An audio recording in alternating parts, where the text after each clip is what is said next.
আসসালামু আলাইকুম প্রিয় দেশবাসী। জুলাই অভ্যুত্থানের প্রায় এক বছর শেষের পথে আমরা 2025 সালের জুলাই মাসের প্রায় কাছাকাছি চলে আসছি। তো বিগত সালের অর্থাৎ 2024 সালের যে আমাদের জুলাই মাসটা ছিল সেটা বাংলাদেশের ইতিহাসে এবং বিশ্বের ইতিহাসে একটা স্মরণীয় মাস হয়ে থাকবে। কারণ আমরা দেখেছি যে অস্ত্রের মুখে কিভাবে খালি হাতে বা নিরস্ত্র ভাবে আমরা একটা স্বৈরাচারের বিরুদ্ধে আন্দোলন করেছি। বিগত সালের জুলাইয়ের উত্তপ্ত রাজপথ, দিনের পর দিন আন্দোলন, সকাল থেকে সন্ধ্যা অবধি সড়কপথ রেলপথ অবরোধ, তারপর 5ই আগস্টে মার্চ টু ঢাকা, সবশেষে খুনি হাসিনার দেশত্যাগ এবং আমাদের নতুন বাংলাদেশের সূচনা। সেই এক বছর প্রায় শেষের দিকে আমরা আরেকটি সালের আরেকটি জুলাই পেতে চলেছি। তো এই এক বছর শেষে আমাদের বিভিন্ন জায়গায় বিভিন্ন কথা, বিভিন্ন কিছু মনে আসে।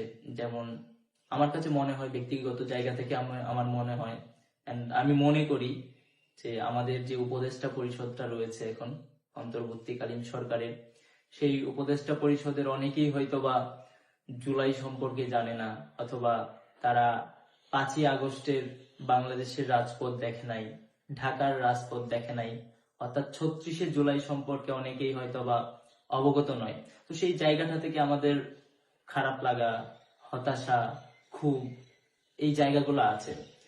তো 5ই আগস্টের রাজপথে আমরা দেখেছি বাংলাদেশের শিশু থেকে শুরু করে বৃদ্ধ পর্যন্ত প্রত্যেকটা মানুষ কিভাবে অংশগ্রহণ করেছে। এই 15-16 বছর ফেসিবাদী সময়ের যে মানুষের ভেতরে একটা ক্ষোভ ছিল, মানুষের ভিতরে একটা রাগ ছিল, সেই রাগের এবং ক্ষোভের বহিঃপ্রকাশ আমরা 5ই আগস্ট 36 জুলাই আমরা দেখেছি। কিন্তু আজকে দেখা যাচ্ছে যে এক বছর পরে যারা এই অভ্যুত্থানের উপর দিয়ে ক্ষমতায় বসেছে বা যারা এই অভ্যুত্থানের মাধ্যমেই রাষ্ট্রের দায়িত্ব পেয়েছে, তারাই আবার সেই অভ্যুত্থানেরই ইতিহাস বিকৃত করার চেষ্টা করছে। তো আমাদের জায়গা থেকে আমরা পরিষ্কারভাবে বলতে চাই, নতুন বাংলাদেশ দিবস বা নতুন বাংলাদেশের সূচনা অথবা নতুন স্বাধীনতা বা বাংলাদেশ 2.0 যেটাই বলেন না কেন, সেটার সূচনা বা সেটার শুরুটাই ছিল 5ই আগস্ট অর্থাৎ 36শে জুলাই, সেটা 8ই আগস্ট নয়।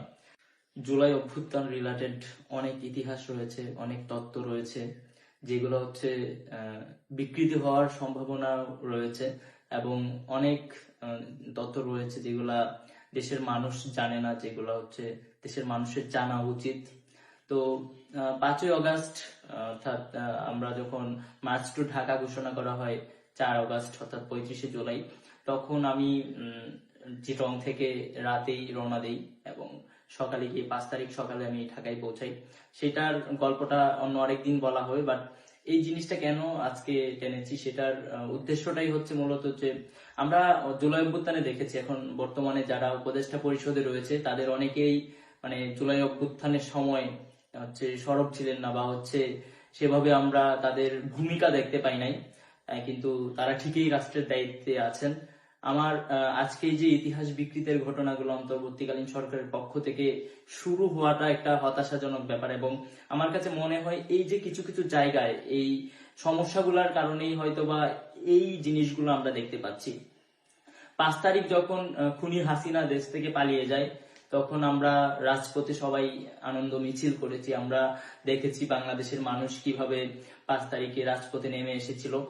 আপনারা হয়তোবা জানেন না যে আসলে সিদ্ধান্তগুলা বা এই যে অন্তর্বর্তীকালীন সরকার এখন ক্ষমতায় আছে, সেই উপদেষ্টা পরিষদ থেকে হয়েছে, কিভাবে হয়েছে, সেই জিনিসগুলাতে অনেক ক্ষেত্রে আমাদেরকে ইনক্লুড করা হয় বা এদেশের মানুষ মনে করে যে সব ক্ষেত্রে হয়তোবা আমাদের সম্পৃক্ততা ছিল, কিন্তু এই যে এই তত্ত্বগুলার ব্যাপারে অনেকটা সীমাবদ্ধতা রয়েছে বা আমাদের জায়গা থেকে আমরা কখনো ক্লিয়ার করি নাই, যেগুলো আসলে ক্লিয়ার করা উচিত। 5 তারিখ রাতে 3টা বা 3:30 বাজে, তখন আমাদের কাছে একটা সিদ্ধান্ত আসে এবং সেই সিদ্ধান্তটার সাথে আমি সরাসরি যুক্ত ছিলাম না। তবে তখনকার সেই সময়টায় আমাদের কাছে ডক্টর মোহাম্মদ ইউনূস ছাড়া আর কোনো ওয়ে ছিল না অ্যান্ড বিকল্প ছিল না। আমি ব্যক্তিগতভাবে মনে করি বর্তমানে হচ্ছে অন্তর্বর্তীকালীন সরকারে ডক্টর মোহাম্মদ ইউনূস ছাড়া আমাদের বিকল্প কেউ নাই, আমাদের অন্য কোনো অপশন নাই। তো সেই জায়গাটা থেকে আমরা সবাই এই ইনফরমেশনটা সারা দেশের মানুষকে অ্যানাউন্স করে দিই এবং আমার কাছে মনে হয় তখন তখন প্রত্যেকটা মানুষেরই এই সিদ্ধান্তের প্রতি আমাদের সমর্থন ছিল এবং 6 আগস্ট আমাদেরকে বঙ্গভবনে ডাকা হয়। আমি মনে করি যে এই 6 আগস্ট বঙ্গভবনে যাওয়াটা আমাদের একটা ভুল সিদ্ধান্ত ছিল। আমাদের উচিত ছিল সেই 6 আগস্টেই আমাদের বিপ্লবের পূর্ণতা দেওয়া। সেই 6 আগস্টে আমাদের অন্তর্বর্তীকালীন সরকার ঘোষণা না করে বিপ্লবী সরকার করার সিদ্ধান্ত নেওয়া উচিত ছিল। যদি সেই সিদ্ধান্তটা সেদিন নেওয়া হতো তাহলে হয়তোবা আজকের যে পরিস্থিতি সেটা এরকম থাকতো না, সেটার অন্য একটা পরিবেশও আমরা দেখতে পেতাম। তো 6 আগস্ট আমাদেরকে বঙ্গভবনে ডাকা হয়, সেটা আমাদের ঢাকায় যারা সমন্বয়ক ছিল তাদের মাধ্যমে। তো আমাকে বলা হয়, আমি তো চট্টগ্রাম থেকে ঢাকায় যাই 5 আগস্ট সকালে মার্চ টু ঢাকায় অংশগ্রহণ করতে। তো আমাকে বলা হয় যে একটা মিটিং আছে, কিসের মিটিং আছে সেটা আমি তখনও জানতাম না। তো আমাকে ওই কার্জন হলের দিকে যেতে বলা হয় ফোন করে। তখন আমি কার্জন হলের দিকে যাই এবং সেখানে ঢাকার অনেক সমন্বয়কও ছিল। তো তারপর আমাকে বলা হয় যে এখানে অনেকজনই ছিল, কিন্তু সেখানে ডাকা হয়েছিল খুব সম্ভবত 9 জন সমন্বয়ক, তার মধ্যে 6 জন যারা ডিবি হেফাজতে ছিল, সেই 6 জন আমাকে হচ্ছে চিটং থেকে আমি এন্ড হচ্ছে প্রাইভেট থেকে খুব সম্ভবত একজন ছিল, এইভাবে 9 জন ছিল আর 2 জন টিচার ছিল আর হচ্ছে আমাদের মাহফুজ ভাই ছিল। তো আমি তখনও, আমার সাথে মাহফুজ ভাইয়ের ওরকম পরিচয় ছিল না, কারণ আন্দোলনের সময় আমার সাথে সরাসরি কোনো কমিউনিকেট মাহফুজ ভাইয়ের সাথে ছিল না। এবং আন্দোলন চলাকালীন যখন হচ্ছে অর্থাৎ 15 তারিখের পরে, 15 জুলাইয়ের পরে ঢাকার সাথে আমাদের সমন্বয়টা কমে গিয়েছিল, কারণ তখন যোগাযোগের ওয়েটা আস্তে আস্তে সংকীর্ণ হওয়া শুরু করেছিল। তো তারপর ওখানে আমাকে সিলেক্ট করা হয় বা বলা হয় আমাকে যে আমাকেও নেওয়া হবে। তো আমি এই গাড়িতে ওঠার পরে হচ্ছে জানলাম ওখানে আমরা হচ্ছে বঙ্গভবনে যাচ্ছি অন্তর্বর্তীকালীন সরকারের মানে কিভাবে কি হবে সেটার সিদ্ধান্তের জন্য। আমাদেরকে রাষ্ট্রপতি ডেকেছেন এরকম একটা তথ্য আমি পাই। তো সবার সাথে আমরা যাই, যাওয়ার পরে ওই 6 তারিখেই আসলে আমার ওই এখন যে আমাদের আইন উপদেষ্টা রয়েছেন আসিফ নজরুল স্যার, তো ওনার সাথে আমার 6 তারিখ দেখা হয় জনাব আসিফ নজরুল স্যারের সাথে। আমি এর আগে ওনাকে টিভিতে দেখেছিলাম বা হচ্ছে বিভিন্ন আমাদের আন্দোলনের সাথে ওনার সম্পৃক্ততা আমি দেখেছিলাম, কিন্তু এছাড়া অন্যান্য উপদেষ্টাদের অনেকেরই আমি দেখি নাই বা হয়তোবা ওনারা সরব থাকলে আমার চোখে পড়ে নাই। তা চোখে পড়ে নাই, আমি মনে করি যে তাদের চোখে পড়ার মতো সেরকম ভূমিকাও ছিল বলে আমার কাছে মনে হয় না। 6 তারিখ অর্থাৎ 6 আগস্ট আমার সাথে প্রথম আসিফ নজরুল স্যারের দেখা হয় এবং সেখানে আরো একজন টিচার ছিলেন, আমাদের তানজিম স্যার ছিলেন ঢাকা বিশ্ববিদ্যালয়ের। তো ওই দিনে আমার প্রথম আসিফ নজরুল স্যারের সাথে দেখা হয় এবং আমাদের যারা সমন্বয়ক ছিল তারা আমাদের দেখা হয়। তো ওনার সাথে আমার খুব বেশি কনভারসেশনও হয় নাই। এন্ড এর পরবর্তী সময়ে এখন পর্যন্ত আমার অ্যাডভাইজার জনাব আসিফ নজরুল স্যারের সাথে আমার কথা হয় নাই, দেখাও হয় নাই। আমি বিভিন্ন ইস্যু নিয়ে ওনাকে হচ্ছে রিচ করার ট্রাই করেছি, কিন্তু ওরকম আমি রেসপন্স পাই নাই। যেমন আমার কাছে চিটং এর অনেক প্রবাসী ভাইয়েরা আসছিল যে ওনাদের সহযোদ্ধারা এখনো যারা জুলাই অভ্যুত্থানের সময় আমাদের আন্দোলনে অংশগ্রহণ করেছিল বিদেশে থেকেও, তারা এখনো অনেকেই হচ্ছে গোয়েন্দা হেফাজতে আছে বিভিন্ন দেশের, অনেকেই জেল হাজতে আছে। তো ওনারা আমার কাছে এসেছিলেন এই সমস্যাগুলো নিয়ে, তাদের ব্যাপারে খোঁজ খবর নিতে এসেছিলেন কোনো পদক্ষেপ নেওয়া যায় কিনা। তো যেহেতু সংশ্লিষ্ট মন্ত্রণালয়ের দায়িত্বে আছেন আমাদের আসিফ নজরুল স্যার, আমি ওনার সাথে কথা বলার চেষ্টা করেছি, ওইরকম আমি রেসপন্স পাই নাই আসলে। তো সেই জায়গাটা থেকেও আমাদের হতাশা রয়েছে আসলে। তো আমরা সেইটুকু এক্সপেক্ট করি যারা আমাদের এই অভ্যুত্থানের সাথে সরাসরি যুক্ত ছিল তারা তাদেরকে আমরা সহযোগিতা করতে পারি নাই বা হচ্ছে সেই লিমিটেশনসটাও আমাদের রয়েছে, আমরা চাইলেও সবকিছু করতে পারি না। তো যেটা বলতে চাচ্ছিলাম, তো এই 6 তারিখ 6 আগস্ট হচ্ছে আমাদের অন্তত সেদিন 5 থেকে 6 ঘন্টা আমরা ছিলাম বঙ্গভবনে। তো সেদিন অনেক সিদ্ধান্তই হয়েছে যেগুলা আপনারা আমাদের অন্তর্বর্তীকালীন সরকারের সাথে সম্পৃক্ত।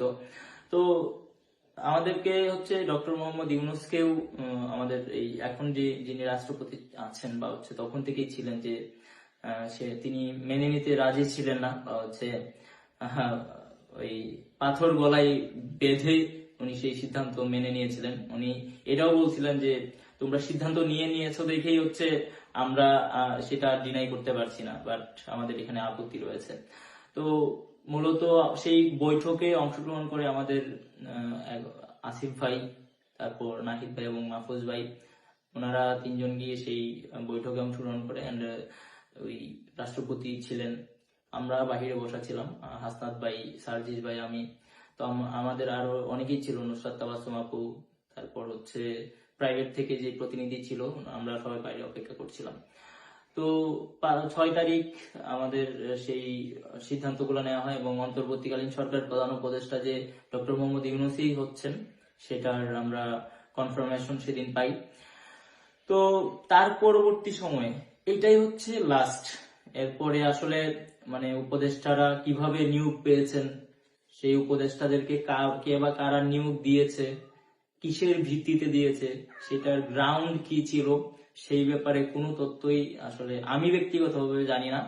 এন্ড আমি যে আরেকটা তথ্য জানি সেটা হচ্ছে এখন আমাদের যে বর্তমানে সমাজ কল্যাণ মন্ত্রণালয়ের দায়িত্বে আছেন উপদেষ্টা মহোদয়, তাকে আমি দেখেছি 6 তারিখ আমরা যখন বঙ্গভবন থেকে বের হয়ে আসার পরে আমরা টিএসসি তে আসছিলাম। তো টিএসসি তে আসার পরে হচ্ছে আমি ওনাকে দেখেছি, পিছনে পিছনে ছিলেন উনি। তো সেদিনই ফার্স্ট আমার কাছে মনে হয় যে সেদিনই ফার্স্ট আমাদের সাথে উনি পরিচিত হয়েছিলেন। এন্ড হচ্ছে ওনার সাথে হয়তো খুব প্রবণত ওনার হাজবেন্ডও ছিলেন। এই হচ্ছে মূলত এই আজকের ভিডিওটার বা হচ্ছে আজকের এই কথাগুলো বলার উদ্দেশ্য। এন্ড মেইন আমি যেটা বলতে চাচ্ছি যে আসলে 1 বছর পরে এসে যে এখন ইতিহাস বিকৃতির ঘটনাগুলো ঘটছে সেটা আসলে কাম্য নয়। আমরা আশা রাখি অন্তত এই জুলাই অভ্যুত্থানের ইতিহাসটা কেউ কুক্ষিগত করবে না, জুলাই অভ্যুত্থানের ইতিহাসটাকে বা জুলাই অভ্যুত্থানকে কেউ জিম্মি করবে না। 71কে যেভাবে জিম্মি করা হয়েছিল ঠিক একইভাবে আমরা দেখেছি দেশের ইতিহাসকে বিভিন্ন ভাবে জিম্মি করা হয়, সেইটা যেন করা না হয় আমাদের সেইটুকু এক্সপেকটেশন থাকবে। আর এটা যদি অন্তর্বর্তীকালীন সরকারের মাধ্যমে হয় সেটা খুবই হতাশাজনক। অন্তর্বর্তীকালীন সরকারকে বলতে চাই আমাদের যে নতুন বাংলাদেশের সূচনা সেটা 8 অগস্ট নয়, সেটা 5ই অগস্ট অর্থাৎ 36 জুলাই। আর একটা খুবই কনসার্নিং ব্যাপার হচ্ছে আমরা দেখেছি যে কিছুদিন আগে অন্তর্বর্তীকালীন সরকার বলেছিল 30 কার্য দিবসের মধ্যেই জুলাই ঘোষণাপত্র দিবে, কিন্তু সেটার আর কোনো খোঁজ খবর আমরা পাচ্ছি না। অথচ 30 কার্য দিবস শেষ হয়ে গেছে। আমরা এই প্রশ্নটা রাখতে চাই যে জুলাই ঘোষণাপত্র কবে দিচ্ছেন? আর 30 কার্য দিবসের পরেও, 30 কার্য দিবস পার হয়ে যাওয়ার পরেও কোনো খোঁজ খবর নাই কেন? আমাদের যদি এখন আবারও এই জুলাই ঘোষণাপত্রের জন্য আন্দোলন করতে হয় তখন এটা অন্তর্বর্তীকালীন সরকারের জন্য ভালো হবে না। সবাই ভালো থাকুন, সুস্থ থাকুন, এন্ড আমাদের দেশে যেন ইতিহাস বিকৃতির ঘটনার পুনরাবৃত্তি না হয় সেই ব্যাপারে সচেতন থাকুন। ইনকিলাব জিন্দাবাদ।